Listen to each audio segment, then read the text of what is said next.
Hi hello friends, welcome to my channel Bharat class stores Markapuram.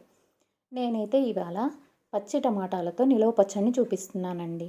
ఇది మనం ఫ్రిడ్జ్లో స్టోర్ చేసుకుంటే 1 to 2 months బాగా బాగా ఉంటుందండి. దీనికోసం నేను 2 kgs టమాటాస్ని తీసుకొని మీడియం సైజులో కట్ చేసుకొని ఒక బౌల్లో యాడ్ చేసుకున్నాను. కేజీకి 100 grams చొప్పున చింతపండు కొలతండి. నేనైతే ఇక్కడ 2 kgs తీసుకున్నాను కాబట్టి 200 grams చింతపండుని వేసి బాగా మిక్స్ చేసుకున్నాను.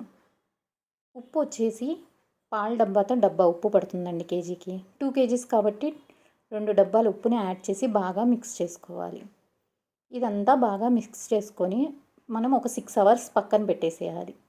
మనం మిక్సీ వేసుకునే హాఫ్ అన్ అవర్ ముందు దీంట్లో 2 డబ్బాల కారం మిక్స్ చేశానండి. కేజీకి డబ్బా కారం. నేను ఇక్కడ 2 kgలు తీసుకున్నాను కాబట్టి 2 డబ్బాల కారాన్ని యాడ్ చేసుకొని బాగా మిక్స్ చేసుకున్నాను. ఇదంతా బాగా మిక్స్ చేసుకున్నాక మనం మిక్సీ వేసుకోవాలండి.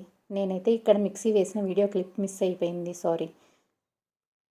అదంతా మిక్సీ వేసేసాక నేనైతే టమాటా పచ్చడి కోసం కొంచెం టమాటా పచ్చడి తీసుకొని దానికోసం తాలింపు యాడ్ చేస్తున్నానండి. దానికోసం ఆవాలు, జీలకర్ర, మినప్పప్పు, ఎండుమిరపకాయలు. మనం స్టవ్ ఆపేసేసి కొంచెం ఇంగువ యాడ్ చేసుకోవాలి. ఇంగువ యాడ్ చేసుకుంటే ఫ్లేవర్ చాలా బాగుంటుందండి. టమాటా నిలువ పచ్చడి రెడీ.